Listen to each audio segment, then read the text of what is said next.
Very good. I guess if you can't hear me, you won't be able to tell me that.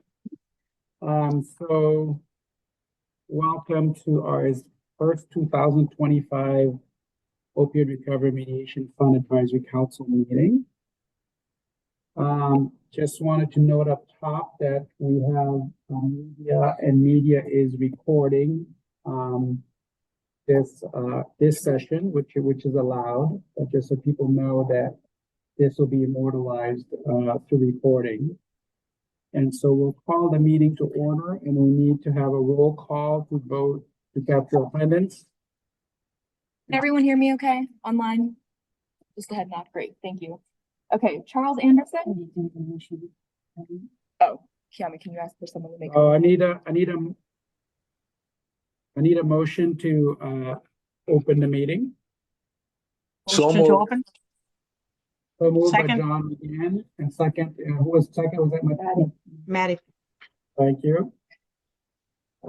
If we could have a roll call, please. Charles Anderson. No Charles Anderson. Maddie Castillo. Here. Maureen Cavanaugh.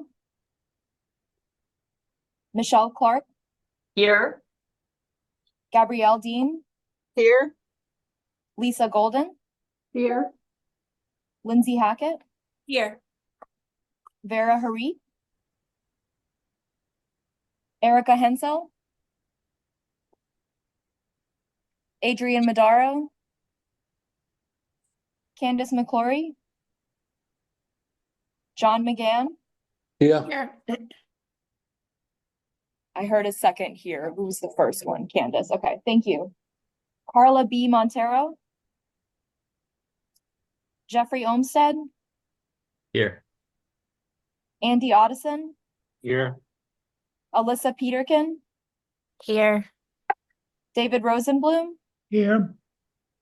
John Rosenthal. Here. And Stephanie Sloan. Here. And if you heard your name but couldn't answer, it probably means that you did not join as a panelist. So just shoot us an email if you heard your name called but couldn't answer. It means that you joined the general public Zoom and not the panelist ones, and we'd help you join. Thank you. So welcome. My name is Kiami Mahania. I'm Undersecretary for Health at the Executive Office of Health and Human Services. I'm here today with the rest of the ORRF team, my colleagues Dee Calvert, Nicole Schmidt, Julia Newhall, Casey Leon, Millie Bhatia, Susie Weiss, and off camera is Leanne Burke. And we also have Greg Hardy from the Attorney General's office here with us today to provide updates about the statewide opioid settlement. But before turning it over to Greg, let's begin the approval of the December 3rd, 2004 meeting minutes. And just a reminder to state your first and last name for the record when making a motion. So could I have a motion to approve the minutes? Motion to approve the minutes, Maddie Castillo. And do I have a second? Second, Second, Alyssa John Peterkin. McGann. Thank you. And Millie, another roll call, please. Charles Anderson. Maddie Castillo. Yes. Maureen Cavanaugh. Michelle Clark. Yes. Gabrielle Dean. Yes. Lisa Golden. Here.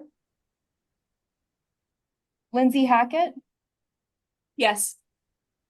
Vera Harik. Erica Hensel. Here. Adrian Madaro. Candace McClory.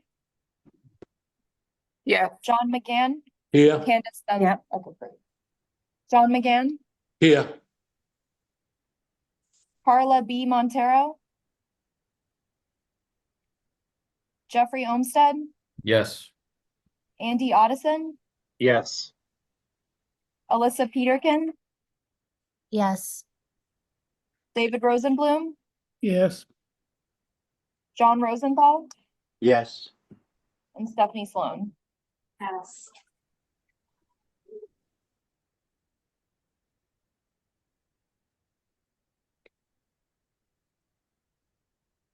Did we go through the agenda already? Mhm. Okay, so you saw the agenda quickly that went through.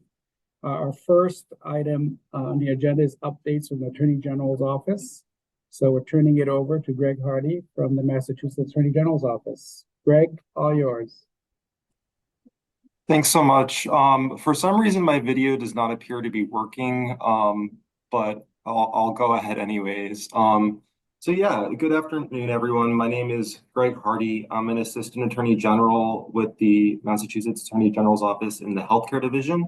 And today I'll be giving a brief update on the funds that the ORRF has received in the past year and the funds that are going to be received in the near future. We can go to the next slide. Thanks so much. So first, this slide contains a list of funds that the ORRF has received in fiscal year 2025 so far. So that's since last July.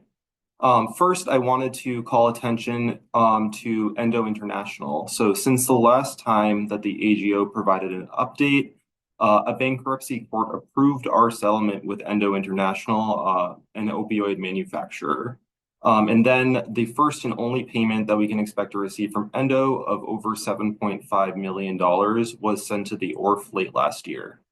In addition to this, the ORRF has received from the opioid distributors, including Cardinal, Cencora, and McKesson, over $14 million, over $4 million from each of Allergan and Teva, over $3 million from CVS, over $400,000 from Johnson & Johnson, $188,000 from various AGO Medicaid fraud settlements, and then finally, just under $70,000 from Walgreens.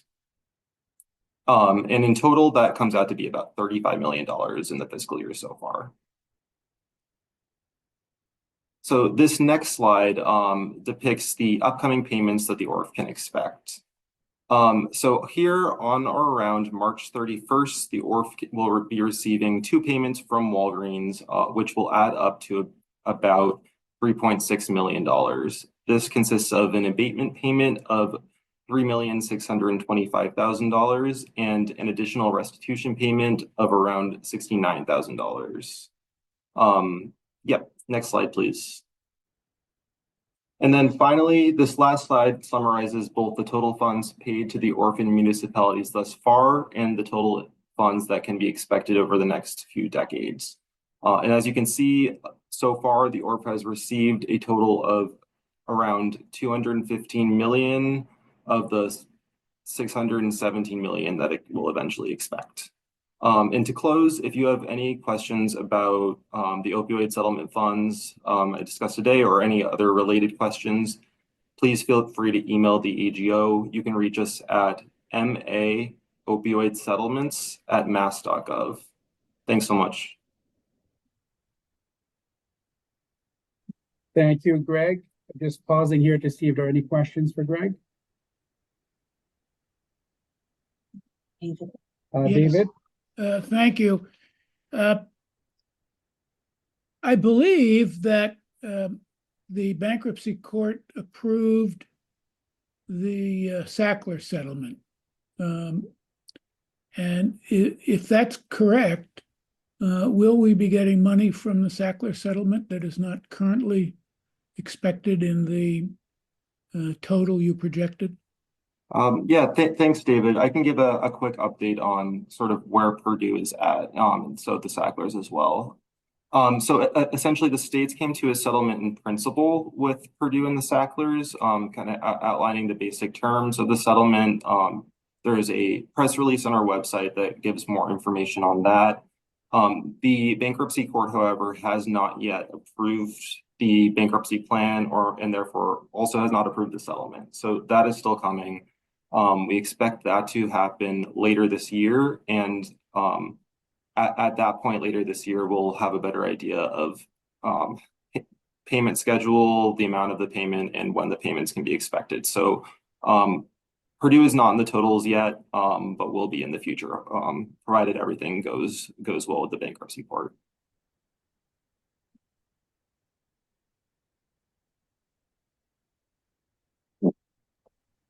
Thank you. Thank you, Greg. So a few important announcements to share today. So first of all, as you may recall, we have a $2 million per year that's for emergency related expenditures. So far in FY25, for the Secretary's discretion, $416,667 was allocated to Brockton Community Health Center for the support of their opioid use disorder treatment program. The remainder of the emergency funds have not been allocated. So questions from the council on the emergency fund item?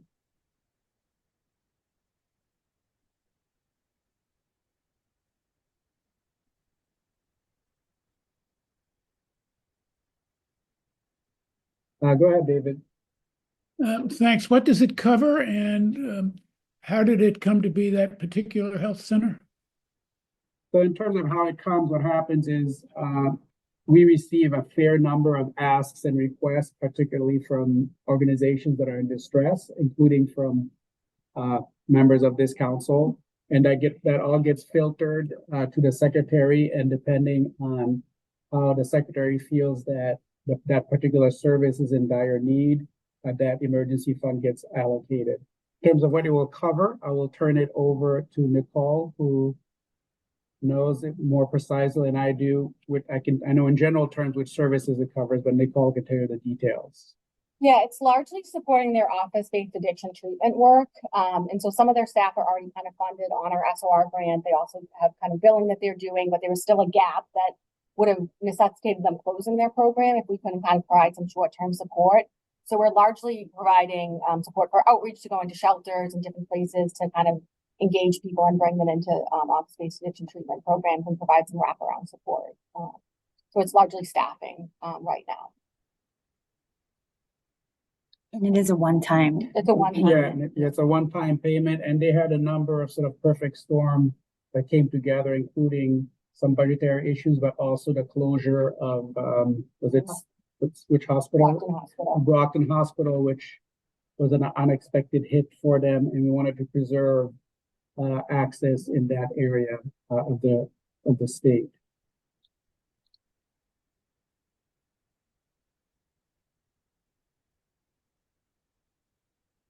Very good. And also related to the budget, just wanted to this is going to be a new topic for the council.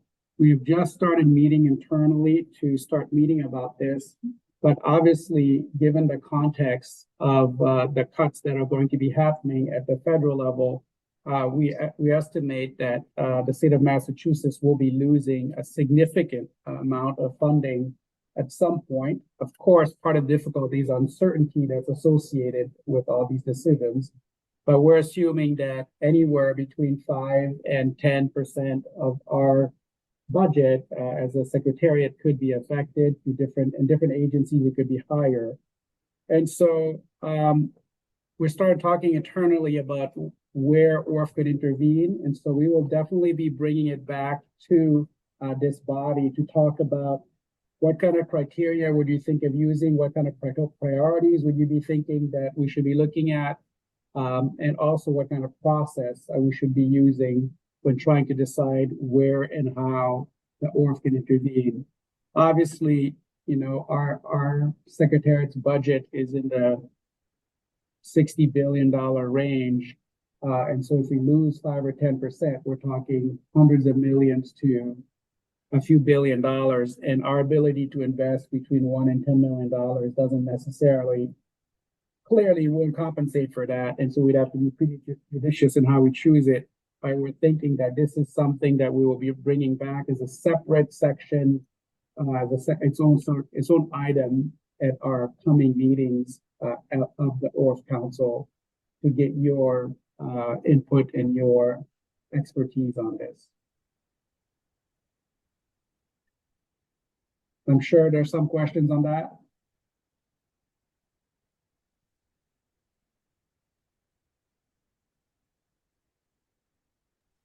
This is John McGann. My only question is that like block grant money or is that Medicaid money that you anticipate in the cuts? We anticipate we anticipate we're thinking that these cuts will occur through a variety of methods. As an example, within DPH, we get dozens, if not hundreds, of grants that generate about a third of the DPH budget. And as you know, BSAS sits within DPH. So we're not sure, like at what point either the money simply gets held somewhere in the judicial process, or if the budget actually gets canceled. And obviously for next year, there could be Medicaid changes, but you will know that as we know it, because that's a congressional issue. So that'll be a little bit clearer. So we're not sure by what mechanism we will be seeing these budget cuts, but we're very sure that we will be seeing a contraction of the amount of federal money that the state gets. So one last question on this. So should the continuing resolution pass later this week, would that have an impact on like the SOR grants and things of that nature? The continuing resolution, no, because that pretty much flat funds the budget. Yeah, I just got some information from NASDAQ, and they're expecting it to be funded at the same level. But John, as you know, that could probably change. But as of this morning from our trade group NASDAQ, they believe that it would be flat. Okay, thank you. Yeah, so you're right, John. In terms of Medicaid, we're really watching to see. I think from what I read, all debate on next year's budget was held until they passed the continuing resolution. So we should hopefully have a little bit more clarity. But one of the criteria is that we'll probably be asking the council to consider is that what's happened over the last few weeks is that it's rare that it's a clear yes or a no.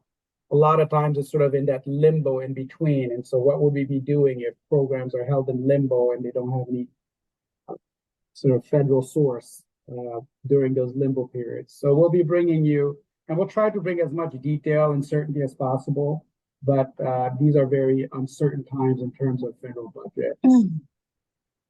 Thank you. Matt, please go ahead. I just wanted to know if those asks would be in relating to substance use and its surrounding, whether mental health, or is it more, we get cut on mass health or Medicaid, and are we supplanting those things, or are they related to the things that we're working on? No, it would have to be substance use disorder related. Okay. That's in the charge of the ORRF, so we wouldn't be able to do that. In addition, there's some language that's out there about simply supplanting government funds, which is frowned upon.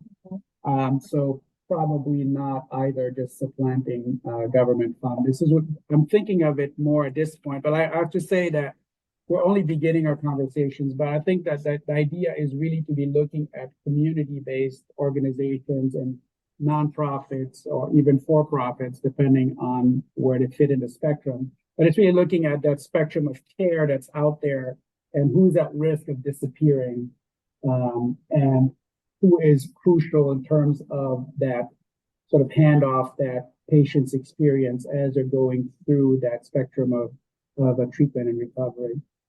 That sounds great. Thank you. I saw somebody's hands up before, but it disappeared. David, something.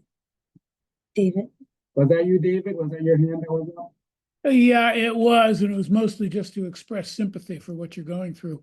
But I do think that we should be very cautious about doing anything in advance of what we expect, because things are so chaotic down there that expectations can change. Announcements mean very little. And so I don't think that we should self-censor or self-act in anticipation of things that may or may not happen. Yeah, definitely agreed. That's one of I would say that in some ways, if you are a government employee, especially if you're a federal government employee, but a lot of our state employees receive federal money for their positions. It's perhaps the uncertainty and the ambiguity is more stressful and frustrating than an actual yes or no. So it's like living in that limbo period. Yes, so correct. We will not be preemptively acting.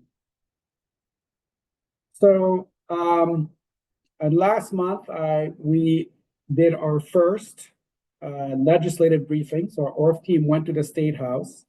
And I'm pleased to share that it was a well-attended event with over 50 attendees, including dozens of state legislators and reps from the Senate and Ways and Means Committee, as well as the Senate Financing Committee. We're hoping that this briefing will be an annual event to keep the legislators informed about settlement funds at both municipal and state level. I would say that the only thing I would note of particular interest is that they were very, very interested in the relatively low level of municipal funding. So I think they're going to start putting pressure on their respective cities and towns in their district.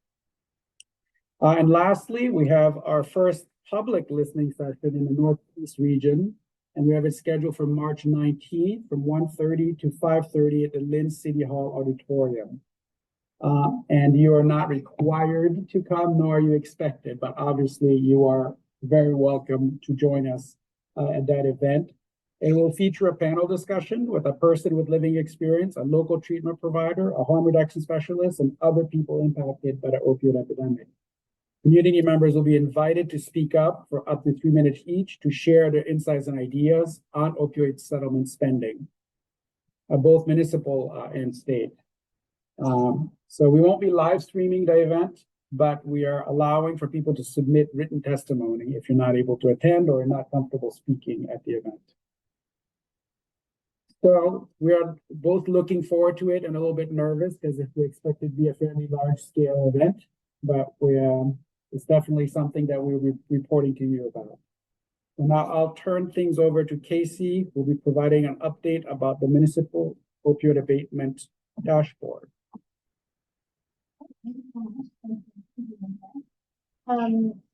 The map on this slide is from the Municipal Opioid Abatement Dashboard, which is an interactive site that contains data from all reporting municipalities displayed in various geographic levels. Very difficult to hear. You might want to unmute yours and I can mute mine.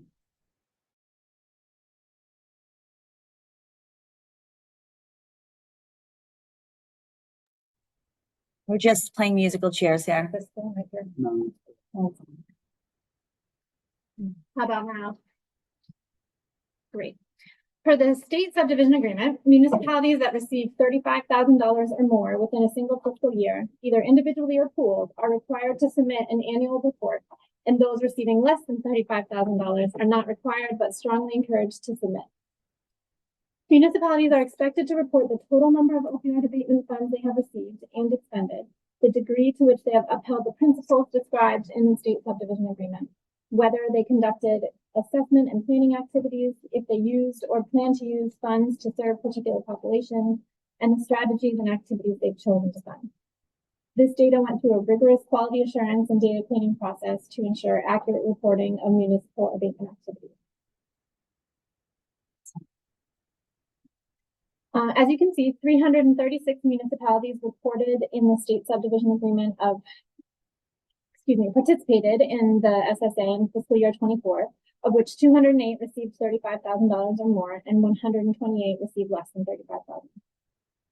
In total, over fiscal years 23 and 24, municipalities received over $92 million and expended about $6.7 million, leaving them with over $84 million available to spend. The chart on the right shows the total number of municipalities within percentage ranges expended in fiscal year 24. You can see from this chart, 151 municipalities, or 62%, expended 0% of their funds. 66 municipalities, or 27%, expended between 1 and 20% of their funding. 5 municipalities, or 2% of the total, spent over 80% of their. Understandably, questions have been raised about why municipal spending has been on the low end.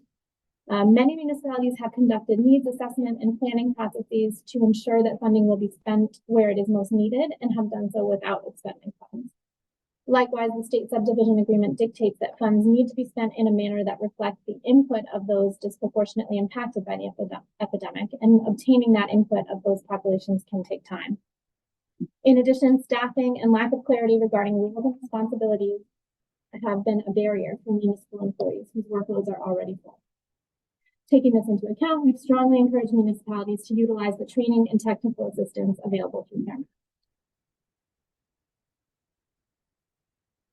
For those municipalities that have expended funds, we've reviewed the percent of funds expended on administrative costs and their progress in implementation of approved strategies. You can see on the chart on the left that of the 99 municipalities that spent any funds, 17% of them committed over 20% of their spent funds on administrative costs, with 2 municipalities dedicating 100% of the funds that they spent on administrative costs.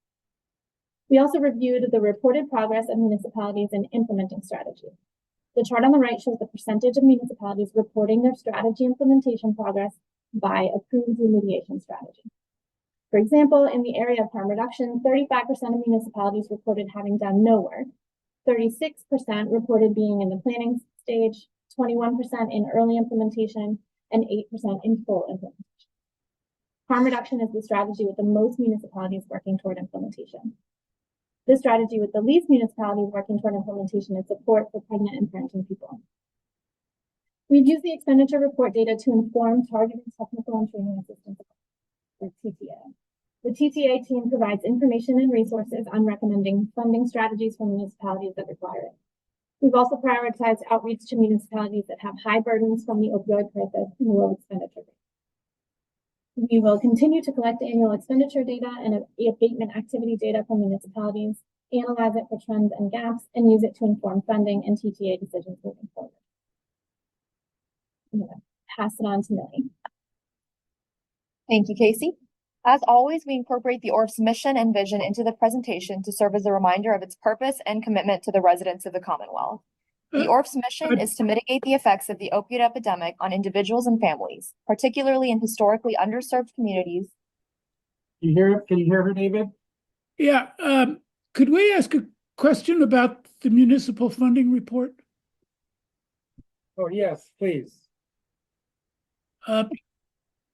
It's my understanding that we're spending more than $1 million a year of ORRF money to provide technical assistance to the communities.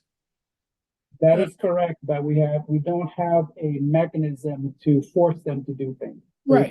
We can only offer the technical assistance. Right. Well, is there any evidence that our contractor is providing effective technical assistance? Because it doesn't look like they're moving much money around.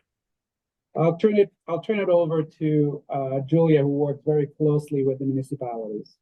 Yeah, hi, that's a great question. And we're actually in the process of re-procuring the training and technical assistance contract, which will be less than $1 million. I think we said, Nicole, around $750. So we're going to be saving a little bit of money by bringing the reporting in-house, the municipal reporting in-house, and really trying to figure out lessons learned from the past couple of years in terms of training and technical assistance. I think going into this, we didn't realize the lack of readiness and capacity building needs that existed within municipalities to get these monies out the door.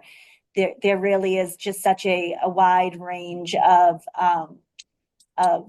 infrastructure available within the local level to do this work. And this is brand new, something they haven't done before. And we want to make sure that we're not just getting the monies out the door and spending these funds on things that are not needed within each community, but at the same time, trying to keep in mind the urgency of the issue at hand. So we do that by, honoring the principles and ensuring that they're including people who have been impacted by the epidemic in their decision-making process. That's a pillar of the TTA work that is provided to them. And just really meeting them where they're at, right? Like we would with an individual. So every municipality is different in a different stage, and we try to do the best we can within the scope of the services that are provided and our ability, or the undersecretary noted, we don't have the ability to require them to utilize the TTA that is available to them. We can only recommend, and that's what we're doing at this point. Erica, please go ahead. Thank you. I just had a question on what 4 municipalities spent 100% of their funds, and further, what 2 municipalities spent 100% of their funds on administrative costs? I think there were municipalities that got fairly low amounts of money, but let me turn it over to Kim. Yeah, so it's 100% of the funds that they spent were on administrative costs, not 100% of what they received. So just to have that clarified there. And I have it written down, sorry, the 2 that spent on, the 100% of the funds that they spent were on administrative costs were New Bedford and Barnstable. But just a little caveat of that information is that in New Bedford, that was just 6% of their FY24 funds. And in Barnstable, it was 1% of their FY24. And sorry, you had a 2-parter. What was the other part? The other part was what 4 municipalities spent 100% of their funds. I actually don't have that. I don't have that on the top of my head, but I can find it and get back to you. Sorry to put you on the spot, Casey. Thank you. Gabrielle, go ahead. I'm so sorry. I closed out of that. Hi, speaking, I'm a town person, but one of the things that happens is our town, along with a bunch of other towns, have a weird funding process, and therefore we get yelled at by all the, but we're not allowed to spend it because it had to go into a certain budget, and then that had to get it's just, town dynamic. So I just want people to know that we would absolutely love to.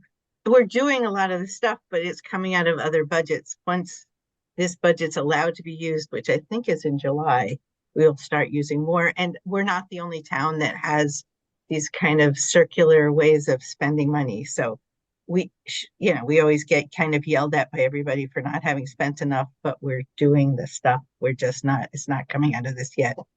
That's a great point.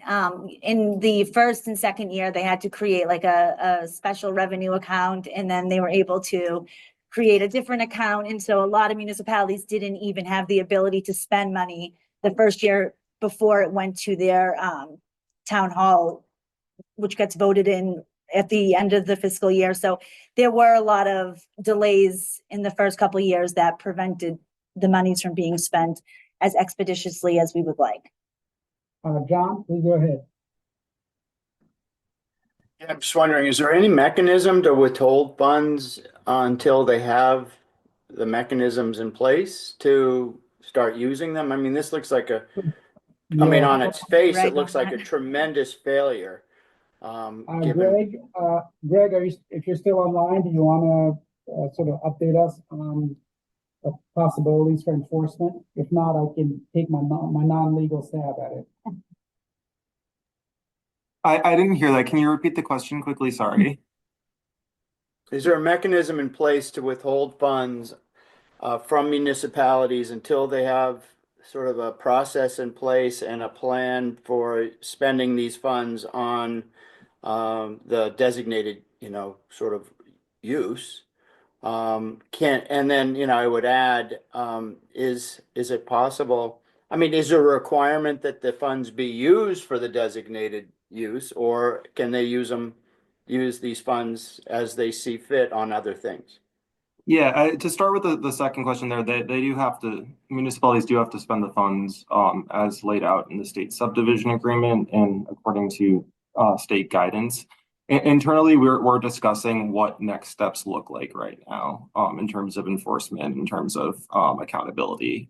So that is currently something that we have on our mind as well and are starting to think about and hope to provide more details soon. Thank you. Candace? I just wanted to kind of echo what other people were saying as far as like the lack of spending for our city particularly. A lot of our spending happened at the end of the year. So it looked like Lynn only spent like 8,000, but that's just because of the way that the reporting went. So a lot of our spending happened after then. But this year, when we report, you'll see that we've spent over 300,000. So I think that it's just the delay, because for us, we really wanted to make sure that we were getting a lot of community input, lived experience. We really wanted to make sure that we were taking into consideration the community. So that kind of delayed the process with the actual spending. But yeah, so I have a feeling that other cities and towns were doing the same type of thing. So I feel like hopefully next fiscal we'll start seeing more spending actually happen. Thank you, Candice. And Michelle, you get the last comment for this, and then we'll move on to the next topic. Yes, thank you. I just wanted to echo what Candice just shared and the City of Boston's experience as well. We spent 2023 to gather community feedback and engagement, 2024 to procure contracts and set up and launch programs. And again, in 2025, this reporting will show a very different picture. We have multiple programs and expenditures in place right now and expect to spend up to $3 million at the end of this fiscal year. Thank you, Michelle. And we have the answer to Erica's question about the 100%. So for municipalities, this is 100% of total, so fiscal year 23 and 24 dollars. With Gardner, Sheffield, Egremont, and Did you hear that, Erica? Gardner, Sheffield, Egremont, and Oak Bluffs. Thank you. So Millie, can you take us to slide 10? And All right. Going back to where we left off, the ORRF's mission is to mitigate the effects of the opioid epidemic on individuals and families, particularly in historically underserved communities that have experienced a disproportionately high rate of opioid overdose deaths.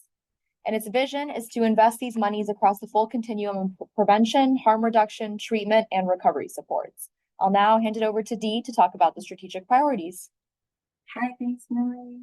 I'll try and talk slow, but I've got a lot of information to cover. So this slide displays the ORRF's strategic priorities, which you know include equity, service expansion and enhancement, workforce development, social determinants of health, and data collection and analysis. Today, we'll be focusing on the municipal matching grants under the social determinants of health and the women's non-binary reentry program under equity. Next slide, there we go.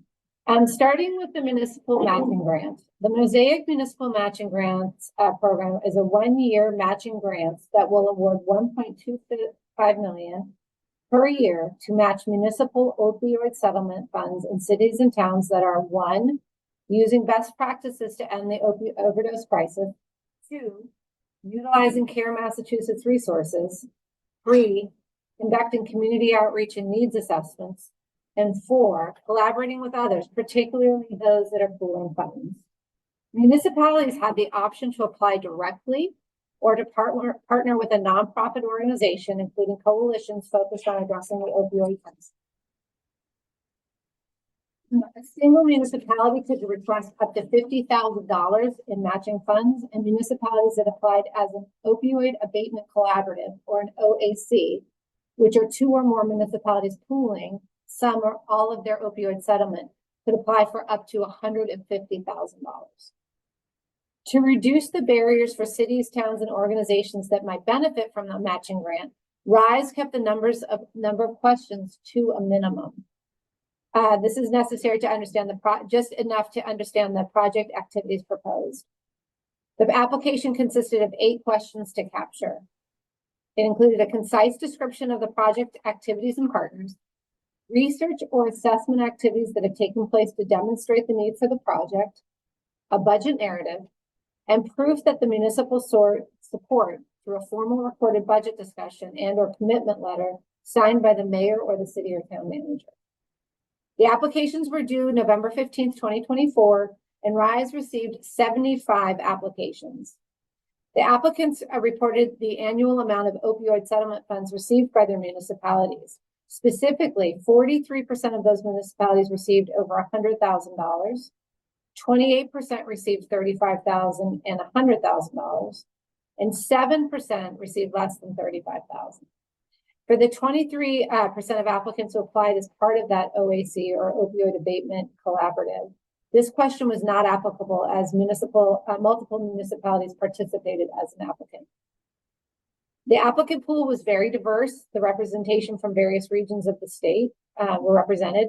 Approximately 25% of the applicants were from the Southeast, 25 were from Metro West. The Northeast followed with 16%, and Western and Central regions each comprised about 13%. Additionally, 4% of the applicants were from the Boston area, and another 4 came from multiple regions, not including statewide representation.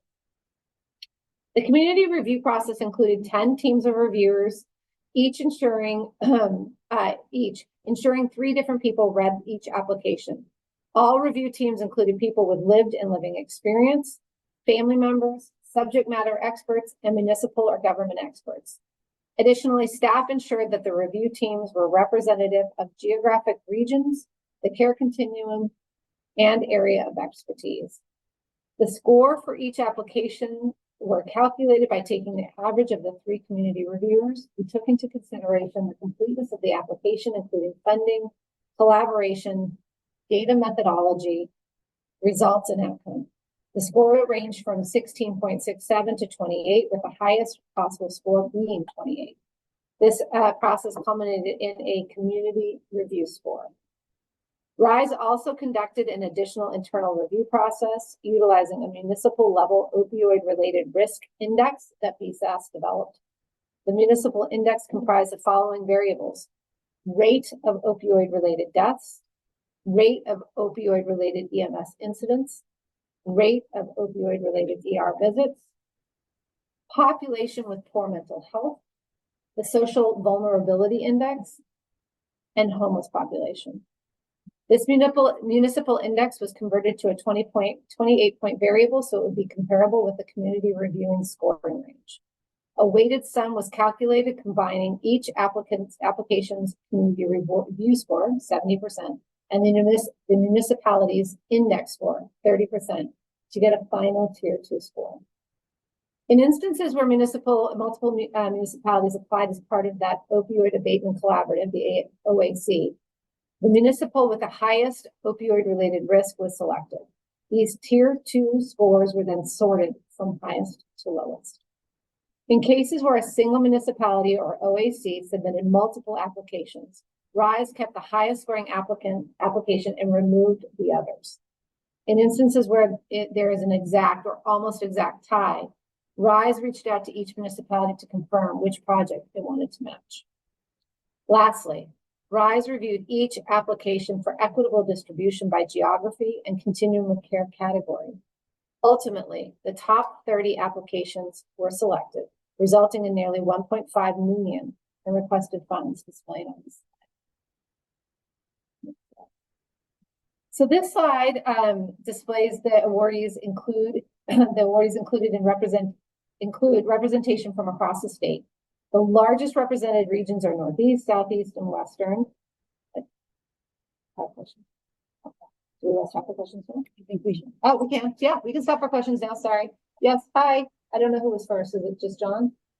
John again. That seemed like that's quite a thorough process to get this out. So I know the applicants were due in November. And with such a thorough process, when did the actual money go out the door? The awards were announced last week. Yeah, last week the awards were announced. We were hoping to get them out a little bit sooner in February, but we got the actual announcements out last week. Great. Okay. Thank you. That's quite a process. Thank you. It was, yeah. Thank you. Appreciate that. John Rosenthal. Yeah, thanks. So yeah, impressive process, and appreciate the reporting. And all of that process was done for just $1.5 million. Did I hear that right? You sure did. Okay. Yes, but it's the process that we hope we use over and over for these grants. Yeah. It's the process that RISE has come up with to ensure that funding is being dispersed equitably and upholding, transparency, that we want to ensure that these funds are going to the right places. Okay, that's helpful. And just because it's a logical follow-up question, at least in my mind, what do we have for funds on hand currently for, in the ORRF? Are you talking about the community grant making or the ORF in general? Might as well, if you have both those numbers, it'd be great. Yeah, I mean, we can, go ahead. We can get that. Oh, yeah, I can't share my screen. We'll make sure before the end of this call, we'll make sure we have those numbers for you. They're getting those for you. Okay, thanks. You want to look them up on yours? Maddie?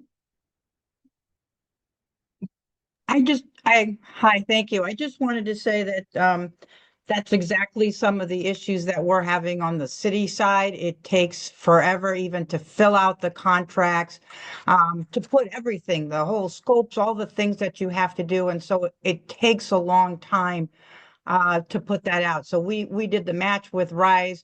We're still in the process of getting our contracts out, and they haven't gotten their money yet. So it's all a process. And I think that that's part of the piece of getting the money out is really all the other pieces of putting contracts together. And for us to be able to do that and then hand it to law, all of that is very time consuming. So it's hard to do. So Rise is so wonderful, and Julie Burns texted me as I'm sitting here. She wanted to let the council know that 7.5 million will be going out for round 3, which is a 3-year grant launching in April. Yeah. And Casey is looking up the that's ORF total. So that, yeah. So we're just going through part 2 of the Yeah, so this this is 3 rounds of grant. 3 rounds of grants. So what I just reviewed was part 2. David.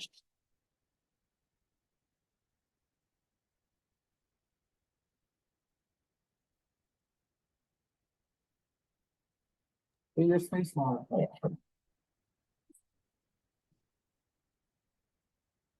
Go ahead, David. Oh, I'm sorry. How much did we spend on the review process? I mean, That was included in their, that was included as part of their scope of work through the contract. There was no additional money that went into the review process. That's fine, but how much did we spend? Are we in our own way in getting this money moving? No, I think their overhead and admin is capped at a pretty low amount. I forget exactly how much it is. I want to say their total contract was 6 million, 5 million is going directly to grants and 1 million is going to overhead. So it's a relatively small portion of the overall funding that is going towards kind of administrative. And like the community reviewers, that's all in kind. Casey developed the methodology. Right. That was all, covered. We work very closely with them. So the actual cost of the review is really low. And I just want to say that, we are going to a conference next week to Massachusetts is being highlighted because of the work that we've done in the community grant making with opioid settlement funds, that this is something that, we've done such a great job in ensuring that these monies are going out the door, that other states have not been able to get to this point. So I just want to, applaud Rise for the work that they've done, and they've been wonderful partners in this area. Mm-hmm. So David, I don't know if that's reassuring or not. Massachusetts is a prime good example of how to get the money out, but that's what we're hearing from nationwide. So, Vera? Yes, thank you. Can you hear me? Yep. Yes. Yeah, thank you. I'm sorry I'm late to the meeting, but I have caught the entirety of this last presentation. I'm just the people on the call who are questioning the process and the cost of the process. I'm just wondering if fiscal responsibility and transparency being necessary. I'm just wondering if they had an alternative approach that they could suggest to putting these funds out, and if those alternative requests, those alternative ways would be cost-free. You say you're asking us, the state, or you're asking I'm asking the people who are questioning the state. I mean, people who are questioning the state and Rise on, well, how much did this cost, and are we getting in our own way? With all due respect, I mean, there has to be a process and fiscal oversight and transparency to the process, and none of that is cost-free. Correct. Yeah. Thanks, Vera. I appreciate that. If there's nothing else, I'm going to move back onto this, just kind of going back over where we are in the awards. And then we have a wonderful presentation from one of our staff on news, so I want to make sure that we have enough time. So I think where I left off on this is, let's see, this slide is just displays the awardees and representation across the state, as you can see, as well as the focus areas within the care continuum, of which 33% make up recovery supports, 23% connections to care, 20% focused on harm reduction, 17% on prevention, 3% on social determinants of health, 3% have a dual focus such as prevention and recovery supports. So then, as I said at the beginning when I started chatting, that we are going to talk about equity as well. So this is the equity, and we have updates to share about the women's and non-binary reentry program. As you know, the state public health data has shown high risk for overdose among individuals being released from incarceration and increasing rates of fatal overdose among women and non-binary individuals. This program will provide reentry support services for women and non-binary individuals who have been in the legal system involved in Massachusetts or are returning to Massachusetts post-release. So BSAS received 16 proposals, of which 5 applicants have been awarded $460,000 for a total of $2.3 million in total annually for the initial 5-year contract period. After that, the contracts can be renewed for up to another 4 years. The 5 awardees whose submissions were most closely aligned with the desired specifications of the RFR included Advocates, Greater Lawrence Family Medical Center, New North Citizens Council, North Suffolk Mental Health, and New Beginnings Reentry Services. So these programs will offer a broad range of services and supports according to the express need of participants in the Now, as I stated, I'm very excited to hand it over to Anu, who oversees our Black and Latino men's reentry program, which has been up and running now for a bit of time. So Anu, take it away. Awesome. Thanks so much, everyone. Hi, my name is Anu. I work at BSAS in the harm reduction unit, and I've been kind of overseeing the Black and Latino reentry project for the past couple of years. I'll do a sort of brief overview of the program structure, and then I also have our evaluator partner, Ranjani with ICH, who'll kind of present on some of the data and evaluation part of the project. Next slide, please. I'm going to start off a little bit with the overview of why this program was created in the slide. As many of you know, Black and Latino kind of experiencing and individuals with a or criminal legal system at a higher increased risk of fatal overdose, as mentioned, unfortunately. And in a lot of our systems, Black and Latino men are overrepresented in our criminal legal system. And just also want to acknowledge a lot of the harms that have been caused by mass incarceration and the war on drugs in these communities as well. So I think that is why, BSAS really wanted to identify this as a critical need for culturally specific reentry services for individuals with a history of substance use. And, in response, we have funded 5 various community-based organizations to provide culturally responsive reentry services. And when we say sort of culturally responsive, we really mean, I think folks with shared identity are really the ones driving a lot of the work.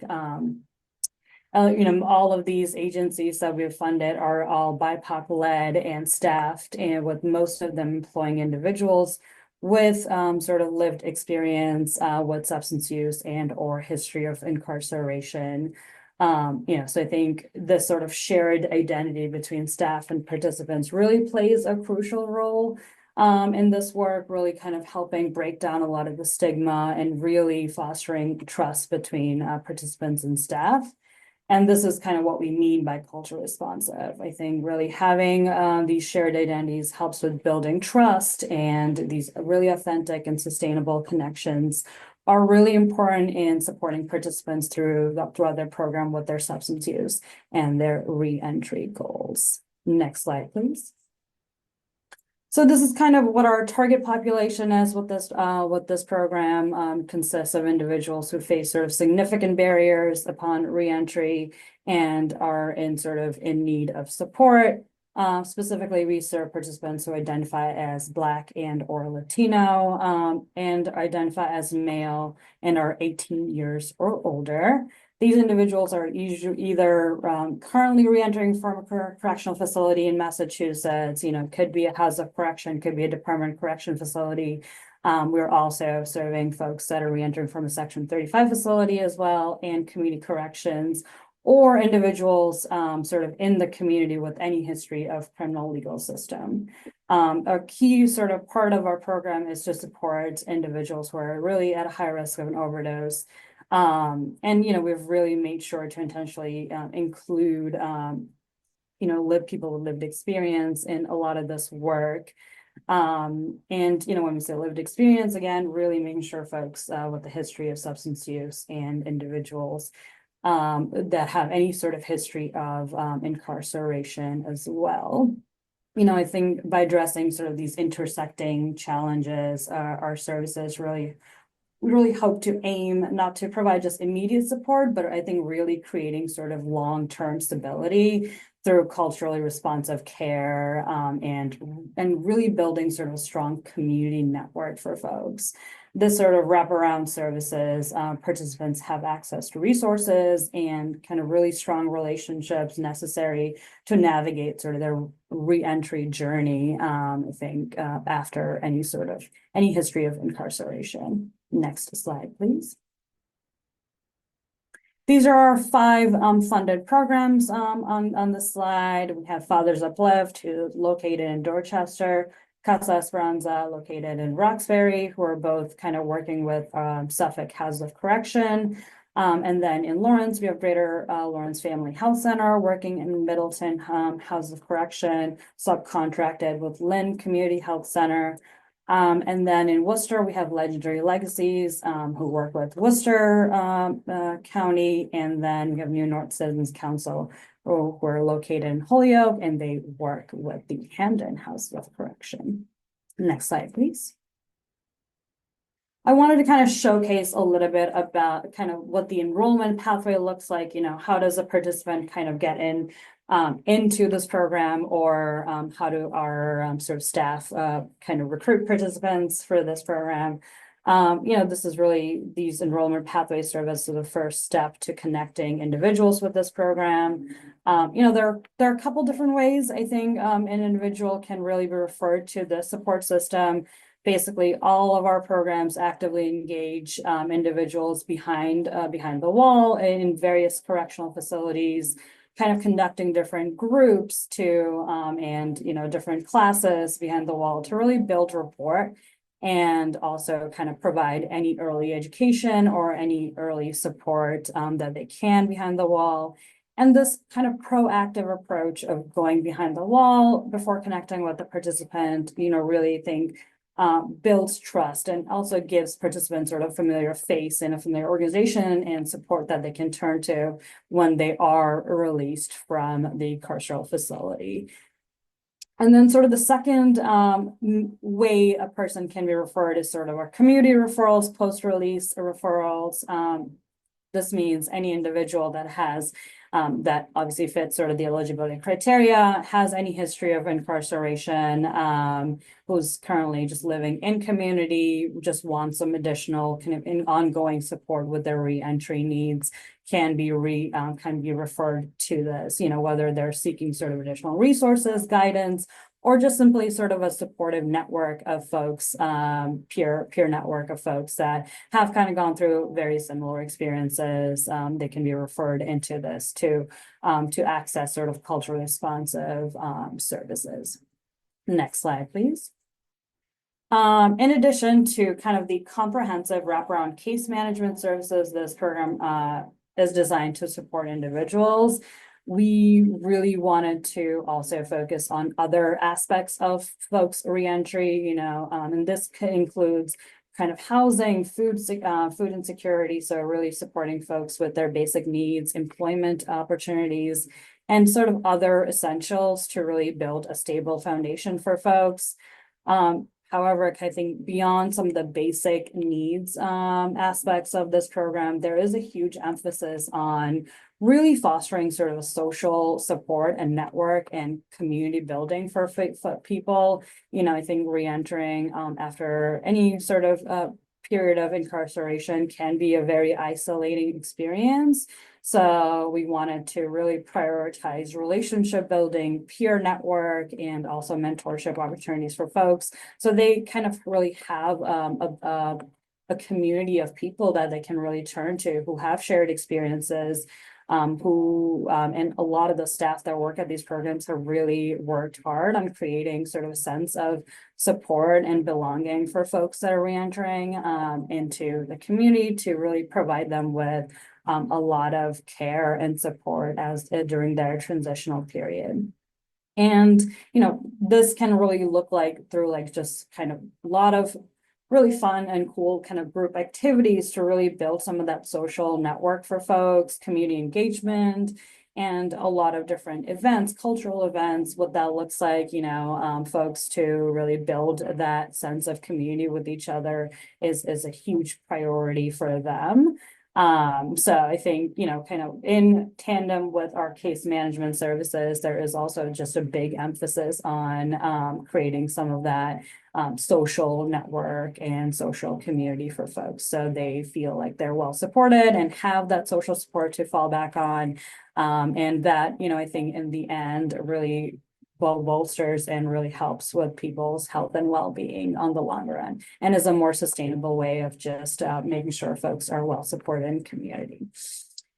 Next slide, please. I will pass it off to our evaluation partner, Ranjani, to talk a little bit about the data. Thanks, Anu. Hi, everyone. I'm Ranjani Paradise from the Institute for Community Health. As Anu said, we're the evaluation partner for the Black and Latino Men Reentry Program. So what I'm going to do today, I'm just going to be highlighting a few points from a comprehensive implementation evaluation report that we did covering the first 3 years of the program. So that was July 2021 through June 2024. I'm only going to be kind of giving you a little snapshot of the data today, but if anyone is interested, I'm happy to share the full report and also happy to follow up and talk through, you know, kind of like dig into details with anyone that wants to learn more. Next slide, please.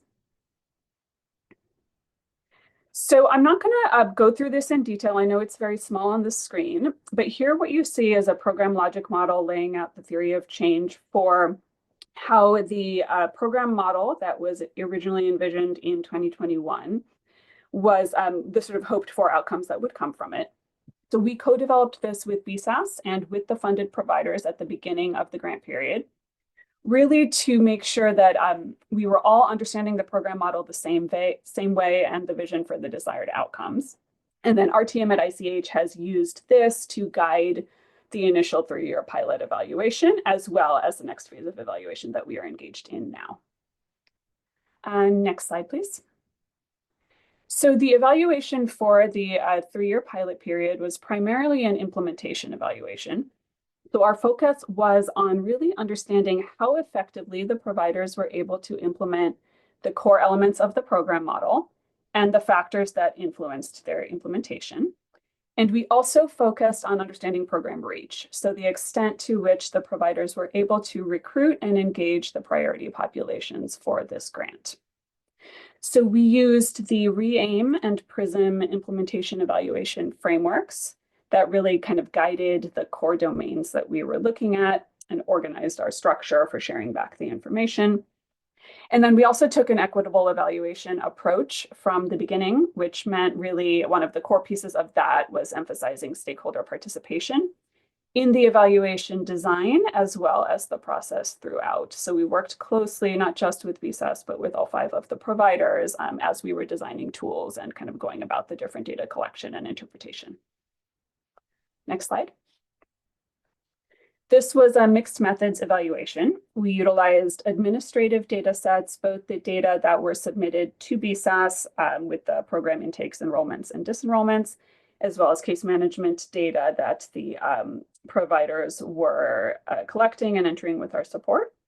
in addition to qualitative interviews with provider staff, as well as clients over the 3 years. Next slide. So moving to findings, I want to start here with program reach. So just one note, with all of the quantitative data that I'll show, the period that we're looking at is the first 2.5 years of the grant, which goes through December 2023, and we're in the process of updating all of these measures now. But what you see here, this chart shows cumulative enrollments. That's in the green dotted line. There were 680 total unique enrollments across the 5 providers over this 2.5-year period. Clients are disenrolled over time when they're no longer receiving services, so that's in the purple dotted line. And then what you see in the orange, this is the active caseload over time. So these are clients who had not yet been disenrolled at each point in time over the period. So what you can see is that after an initial ramp-up period, the caseload sort of settled in, hovering around roughly 250 clients. Again, this is for all 5 of the providers together. And it increased a little bit towards the end of the period. So overall, on average, this means that providers were, on average, maintaining a caseload of roughly 55 clients per provider. Although I will just note here with this and all of the data that I'm going to show, there's a lot of variation from provider to provider. I'm only showing the combined data today. All of the individual provider detail and kind of a discussion of those variations is in the full report, but just we don't have the time to get into that right now. Next slide. So here, this is showing some of the participant characteristics, just highlighting a couple points related to the eligibility criteria for the program. So first, looking at race and ethnicity on the left side pie chart. For all of the clients together, we found that almost 2/3 of them identified as Latino, 28% identified as Black and not Latino, and then another 5% as both Black and Latino. So through this, I think over the course of the evaluation, recruiting more Black men has been an area that's really been identified as something to focus on moving forward, especially knowing that there were rising overdose death rates among Black men over the period that we were looking at. So really trying to bring in more of that population is an emphasis right now. And then on the right side, we looked at clients' substance use history data and classified them into overdose risk levels. And what I'll just kind of highlight out of this chart is that we found that 1/4 of the clients that had entered the program over this period were in the low risk category. And this means that they had no history of overdose and no reported history of misusing opioid stimulants or sedatives. So this is another thing that's really been identified as an area for improvement to ensure that clients who receive services through this program do meet the eligibility criteria and that this program is really serving those at the highest overdose risk. So there have been active discussions with providers around this for some time now, and UNDU has been working closely with them on supporting a sort of clearer recruitment in alignment with the criteria. Next slide, please. So this diagram, again, there's a lot here. I'm not going to go through all of it, but this shows the pathways in which clients entered and moved through the program. I'm just going to focus on the left-hand side, which shows you where clients entered the program. So the original vision back in July of 2021 was that the providers would be doing most of the recruitment behind the wall in the HOCs. However, it emerged quite quickly after that there were a lot of challenges with this. And what you'll see in terms on the left with the HOC enrollment versus community enrollment is that clients were predominantly recruited in the community after release. So we found that providers' ability to effectively recruit in the jails was largely driven by the specific relationships that they had with HOC staff and leadership, and challenges both establishing those working relationships as well as turnover on both ends impacted the ability to really recruit and engage people effectively behind the wall. So with those challenges, providers pivoted pretty early on to also having building out strategies for identifying people in the community who had criminal legal system involvement but were post-release. Next slide. So however, when providers were able to engage with clients in the jails, this was really highly valued. I just want to share this one quote from a client. This illustrates, this person just really articulates how impactful it is when people can get support before release and at that immediate point of reentry that we know is high risk for overdose. So being able to do the client engagement behind the wall was very challenging, but it's also understood by everyone involved to be very valuable. So this is another area that providers have continued to work on, kind of just strategizing and figuring out how to move past some of the barriers they've encountered.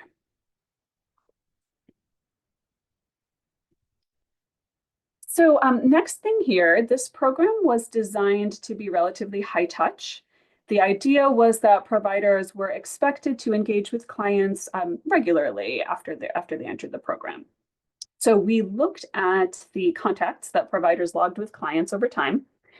We found that on average, there were roughly 2 to 3 contacts per client over the first few months, and then 1 to 2 contacts per month for the next several months of a client's engagement. And you'll see here with the error bars that there's a lot of variation, again, huge amount of variation, both when you look provider to provider, but also on the individual client level, just depending on what each person needs and wants, as well as their ability to engage in the services. Next slide, please.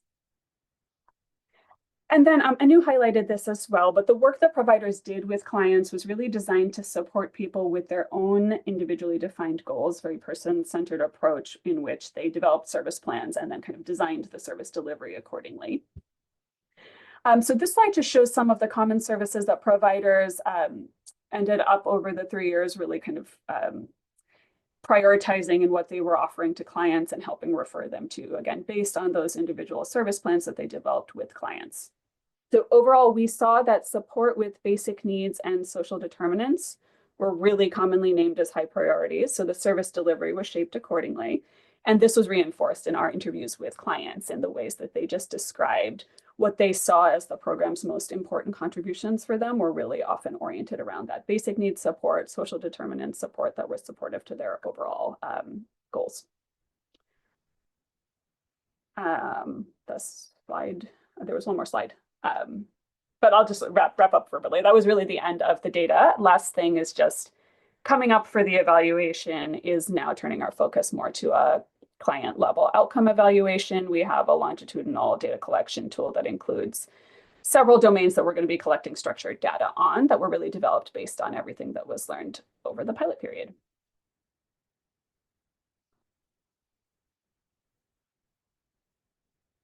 All right, that's the end of what I have. So I think we're happy to take questions. And I see a question in the chat about the focus on HOCs versus prison DOC. I know, do you want to speak to this? I know this has sort of shifted over time as well, based on the provider's experience. Yeah, I think so. The program initially started off with HOC kind of mostly because there isn't a DOC facility in every one of those communities. And so that's kind of how we started. We have expanded sort of, we are taking referrals from DOC facilities now as well. So, but some providers are working with the sort of their regional DOC facility to build those relationships up right now. So, so stay tuned for more updates on some of that once they formalize some of that relationship, once they're able to sort of go behind the wall to really see folks at the DOC facilities as well. Can I ask, how is that information being communicated to incarcerated community members within Department of Corrections? I am the director of the Race, Equity, and Corrections Initiative at Prisoner Legal Services. And we do have a program working directly with incarcerated folks who are in need of substance use services. Mm-hmm. And we have no knowledge of these programs. Yeah, I think a couple of our programs are going to MSA and Norfolk. They, again, very, very recently just started in the last couple of months. So I would love to touch base with you to figure out how we can maybe connect some of our providers to different DOC facilities to make sure folks behind the wall really have, understand that this program exists and have the support for them as well. Thank you. I would love to connect with you. Yeah, thank you so much. Appreciate that.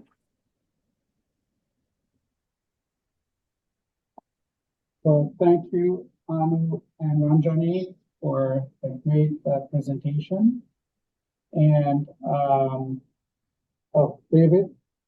Yeah, thank you very much.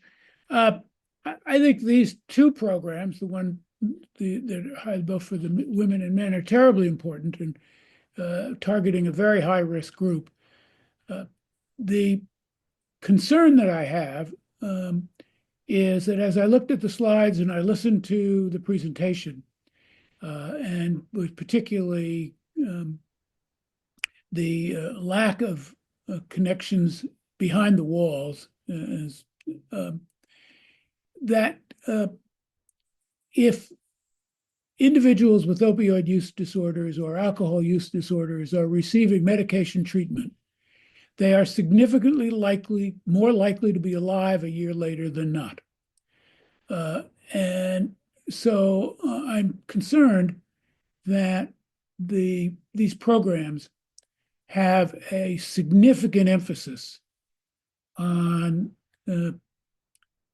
making sure that every person in the program and every person on the staff understands that they are more likely to be alive if they are on medication, and that the programs, in addition to housing and food and jobs and social connections, all of which are very important, really focus on making sure that every participant has every full opportunity and reason to be in treatment. And I don't see that in the slides. Perhaps it's true in reality, but if a very substantial percentage of folks coming out in any program are not on medication, the likelihood of their being successful is significantly diminished.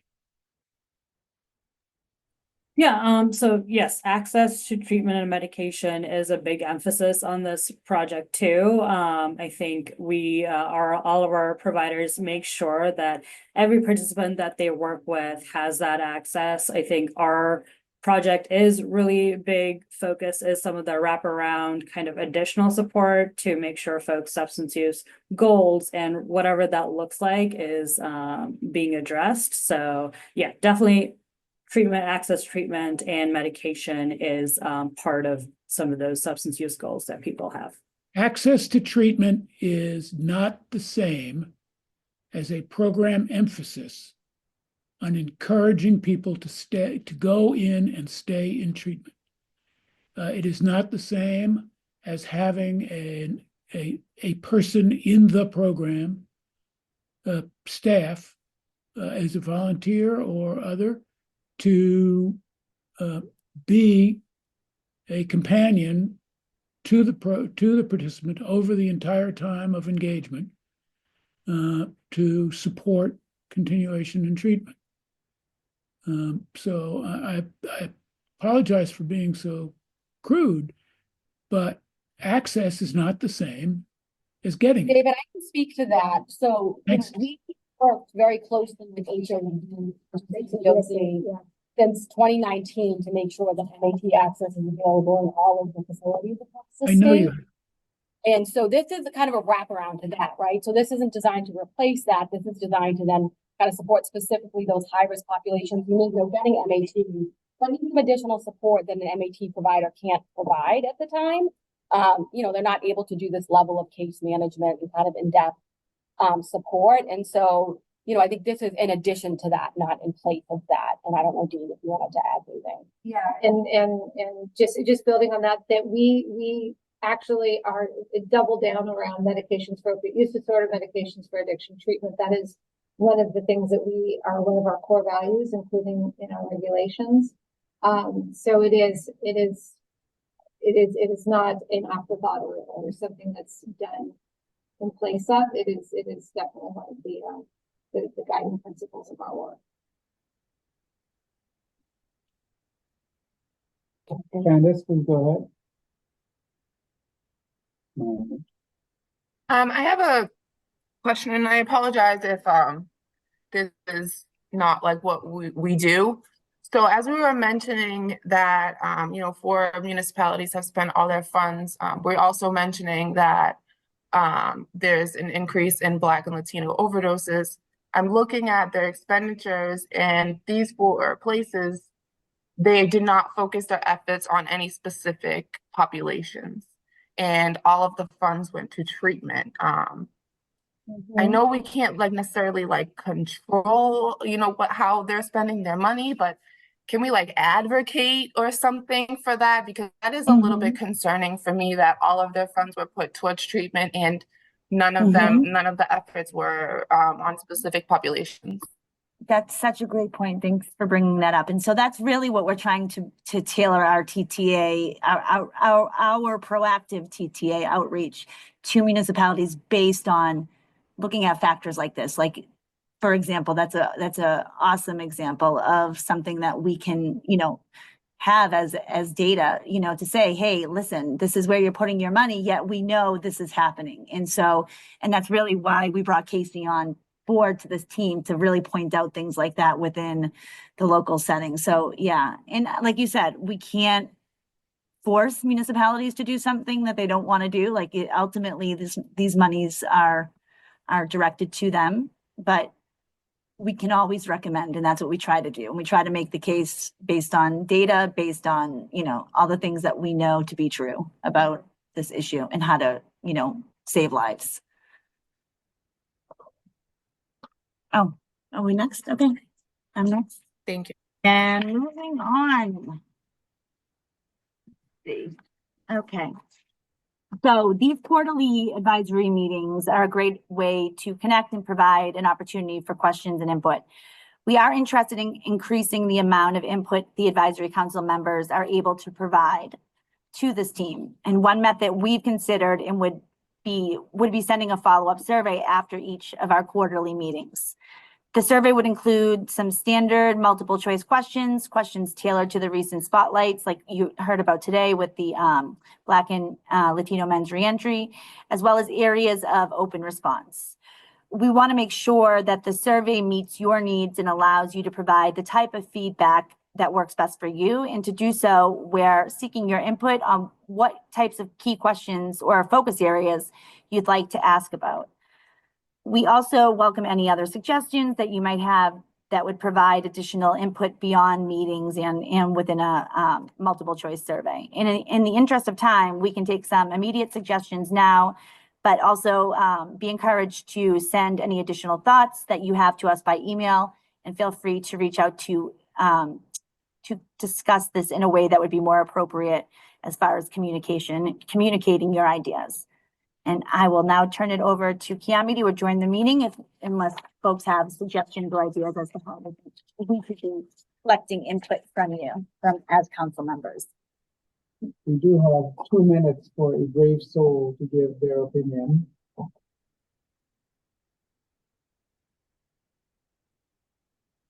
Otherwise, we'll follow up through email because we're really interested in increasing the amount of feedback and opinion that we get from the council.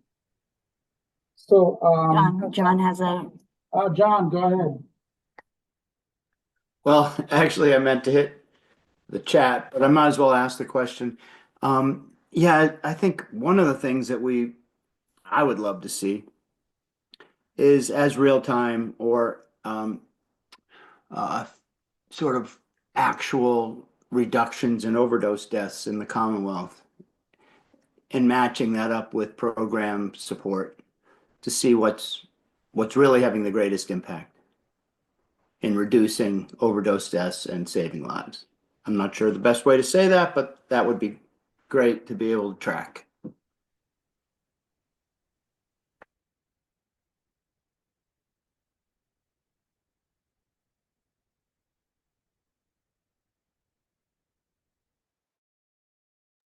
We can speak to that just for a second on the Black and Latino men evaluation, because we've had conversations with the BSSFE team about what's doable there. So it's an active area that we're trying to figure out analytically how we could look at a linked data set in a way that would make sense, like what kind of, for this particular program, at least if we wanted to look at overdose deaths as an outcome, constructing comparisons. There are a bunch of methodological questions, but it is an area we're working on figuring out. I guess another thing, if I could, is just because we just held a 400 police chief and treatment provider summit down through the Police Assisted Addiction Recovery Initiative in Florida last week. Is emerging threats too is helpful for I think all of us to understand. I mean, we all kind of anecdotally know that heroin isn't, you can't even find it, but fentanyl's in everything and primarily stimulants, you know, and counterfeit drugs. And so, you know, to the extent that that kind of information is shared, and or at least there's an opportunity for discussion, might be helpful. So, John, I apologize. I was speaking and I realized I was on mute. So, and I'm glad that Ron Tony was able to talk specifically about the program. But for the Commonwealth, one of the things that we try and run home, and that's a perfect example of what you just used from Kari, is it's not what we do or don't do. It is the unstable drug supply that we have that is chaotic and unpredictable. And that drives overdose deaths. And so that is, I think it's hard to do matchy, and we are doing almost everything, you know, and doing a lot of it. The other thing is our data does not come out in real time. So to do that for the state, it's a little bit more challenging, but I love the fact that you guys are looking at emerging threats, because the drug supply is really what's driving this. And Dee, I would just plug the most up-to-date data is on our BSAS dashboard, which we can make sure we send out again. Yes. But we also have a collaboration with Brandeis, it's called MADS, which Massachusetts drug supply. Massachusetts drug supply. Massachusetts data drug supply. And we can get that, you know, that does include data about emerging threats and changes in drug supply. And so we can share that information with folks so that you have it. But those are probably the most kind of up-to-date data on exactly what you're talking about, kind of reductions in overdose deaths and emerging drug supply. Access to MOUD and access to treatment per community person. You know, you can go and do a deep dive. And we've talked about this at multiple meetings here about how to use the dashboard. But I know that we're over time, so I'm going to turn back to Keanu. Thanks. Thanks for derailing us there, John. But thanks for the input. So please, again, if you remember Julia's question is, as we're thinking of making a survey, what would be, well, how would you think, what kind of feedback would you want to give us as an example of what John did with us now in terms of like something that he feels is missing?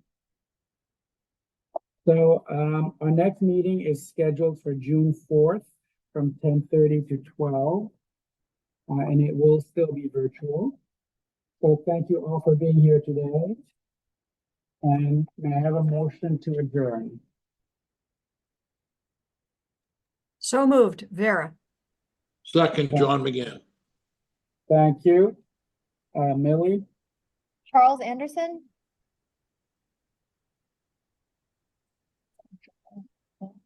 Maddie Castile, Yes. Maureen Kavanaugh, Michelle Clark, Yes. Gabrielle Dean, Yes. Lisa Golden, Yes. Lindsay Hackett, Vera Harik, Yes. Erica Hensel, Yes. Adrian Madaro, Candace McClory, John McGann. Yes. Who was the other? Candace. Carla B. Montero, Jeffrey Olmsted, Andy Otteson, Here. Yes. Alyssa Peterkin, Yes. David Rosenblum, Yes. John Rosenthal, Yes. Stephanie Sloan. Yes. I'm also here with Toya Whiteside. I believe I missed the roll Oh, call. you didn't get on the earlier. list. I'm so sorry about that. Latoya Whiteside. No problem. Thank you. Thank you. Thank you, and see you in June. Thank you. Thank you. Thank you. Thanks all. Keep up the great work.